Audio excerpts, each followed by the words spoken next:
The music advertising landscape is constantly changing. Sure, there's a lot that stays the same, but the finer points kind of adjust over time. So what works in 2024? Are conversion campaigns still king for promoting your song or playlist? Do traffic ads even work anymore? Which one should you use? When should you use the options that you choose? Now, I have personally run both of these ad campaign types a lot. And in fact, I'm constantly running both of them depending on the scenario. In this video, let's talk about the specific differences between traffic campaigns and conversion campaigns. And then we're going to look at when you should use traffic and when you should use conversions and why. Okay, so let's start with the differences between a traffic campaign and a conversion campaign, specifically within the context of sending users from a platform like Instagram to a platform like Spotify or another DSP to promote your music or just build your fan base in general. So traffic campaigns.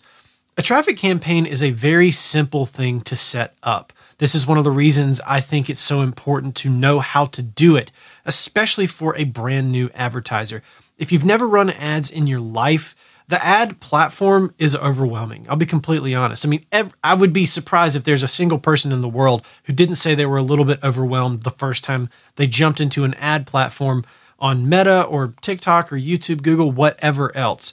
There's a lot going on. And so you want to keep it simple at first. A traffic campaign allows you to create a very simple campaign without a lot of bells and whistles.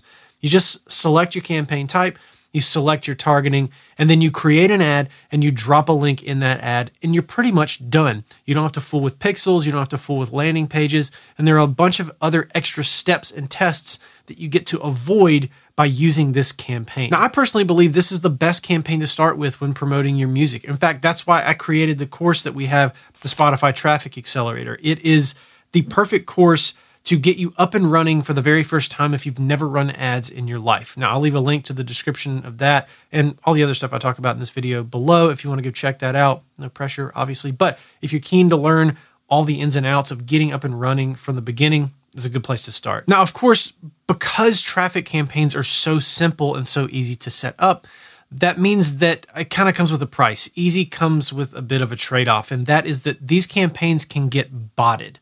Now, if you don't know what that means, it's basically this little piece of software that somebody somewhere in some evil corner of the internet decided to think up that can be programmed to click on ads and drive up ad spend for competitors without actually following through and doing the thing that you're trying to get them to do for the ad. So for example, you might get a ton of clicks from one place on your ad, but none of those people end up on Spotify to listen to your music. This is one of the reasons it's very important to advertise in a small set of countries, 13 to be exact, 13 countries where it's kind of safe to run traffic ads. I wouldn't run ads outside of those. Now, if you want to know what that list of 13 countries are, again, link in the description of this video. You can go check that out, or I'll drop a video here that you can go check out as well where I list those 13. Now, on the flip side of this, conversion campaigns are a lot more complex to set up. I say a lot.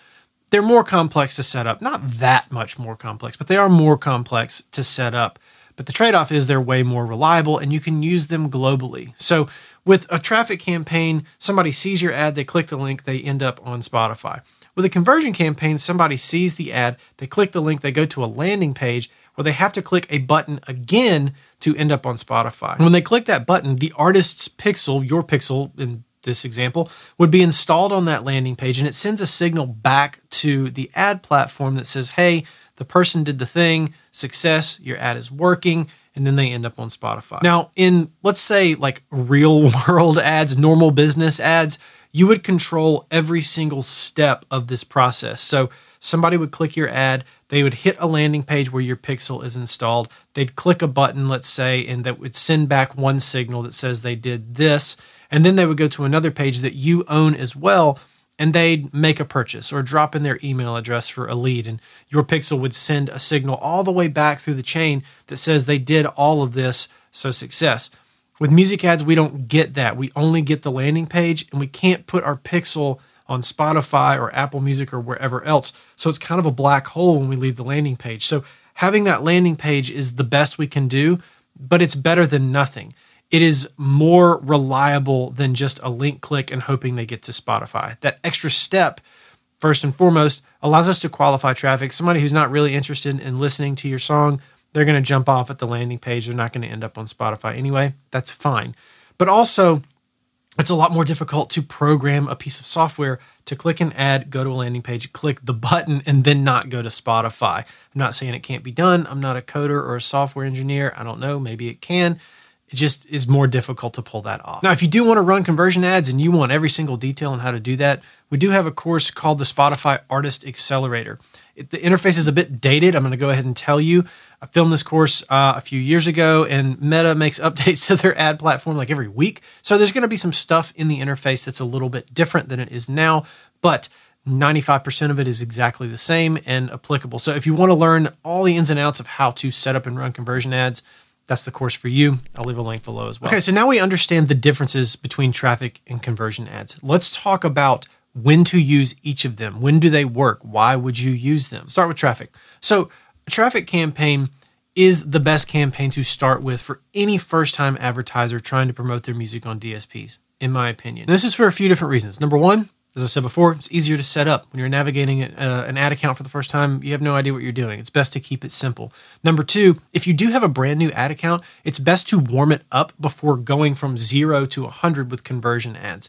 When you start a new ad account, Meta puts it under more scrutiny than an existing ad account. You haven't proven to Meta that you are a reliable and safe advertiser, that you're not promoting something that you shouldn't be. So the system is looking at your ad account more and going to pick it apart more than somebody who's been advertising for years and has spent thousands of dollars, let's say. The best way to warm it up is to start with a simpler campaign like a traffic campaign, and then advertise in those 13 countries, and then move to conversions and broaden your country targeting if you want to later down the road once you've spent a little bit of money on a traffic campaign first. Now, the good news is if your traffic campaign does poorly, then you can just jump to conversions and you're good. But if it does well and comes out of the gate swinging, you can just keep it going, and you can take your time learning more about how to set up a conversion campaign later and test that when you feel like it without having the pressure to do so immediately. Now, before we jump to conversions, a couple of notes on running a traffic campaign. Number one, I know I've said it a couple of times now, only advertise in the 13 safe countries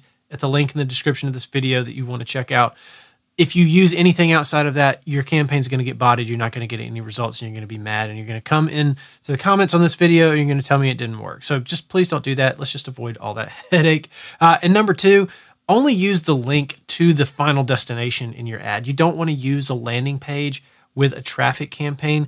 This is going to stop people in their tracks. The campaign's not optimized for that button click. It's going to make people move on. These campaigns target a specific type of user based on behavior and based on the campaign objective. This is true for every campaign. So if you use a landing page, it's going to hurt your performance too. You're going to come back and you'll let me know in the comments that it didn't work. So just use your artist profile link, your song link, or your playlist link. Put that in the ad. It'll work a lot better. Okay, so let's talk about when to use conversions. Now, any advertiser who's worth their salt will tell you that conversions are the end goal. They certainly are for me. I am always trying to get my own campaigns and the campaigns for every single artist that we have ever worked with inside my agency, DuPree to a conversion setup. The reason is, first and foremost, it is safer, as I've said before. Secondly, we can target more globally if we want to have that option. Now, every artist has different goals. Some artists just want to grow in the United States. Some artists just want to grow in like the US, UK, Canada, Australia. Some people want to go global. I like for people to have that option. Thirdly, if you're running your own campaigns, knowing how to implement a pixel-based campaign ad campaign setup is really helpful for branching into other things. If you only know how to run a traffic campaign, or you only know how to do really simple stuff like boosting posts or trying to get video views, I'm not going to say that's not valuable, but you don't have the full breadth of the power of an ad platform. Once you understand how to use pixel-based campaigns, you can open up into stuff like lead campaigns, where you generate leads by offering a lead magnet, like a free download, in exchange for somebody's email address. You can grow your mailing list, which you own. You don't have to rely on the algorithm for people to see your content. You build that up and you have more of a built-in audience to push new music to sell merch to. And on that note, you can also use a pixel-based campaign setup to actually make sales and generate revenue as an artist or as a small business doing something completely music unrelated if you want to. So for me, conversions are the end-all be-all. Ultimately, that's what I want to get to. It's what I've always wanted to get to. I have used traffic ads exclusively for periods of time when conversions just didn't seem to be working. I would say conversions are definitely reliable, again, and have been for some time. It's why I always try to get to conversions, but I like to keep traffic in my back pocket because at its core, advertising, trying to generate results through ads really is all about troubleshooting and problem solving. So the more tools you can add to your belt, the better. Things are not going to go perfectly every time. In fact, things aren't going to go perfectly most of the time. It's all about finding the errors, looking for patterns, and adjusting course to make sure results are actually translating regardless of what it is you're trying to do. So the more options you have at your disposal, the better off you'll be in the long run. Okay, so that's it for this video. I hope you've enjoyed this breakdown of traffic versus conversion ads. If you still have questions or if you just want to show a little love, drop a comment on this and give us a thumbs up. I'm told it helps. If you like this and you want to go deeper with stuff like this every single week, then I hope you'll subscribe to my newsletter, The One Thing. Every Tuesday, I send out one thing that I am either thinking about or testing to succeed as an independent artist and entrepreneur. So if you do want to subscribe to that, I'll leave a link to do so in the description of this video. And as always, thank you for watching, and I'll catch you on the next one. Peace.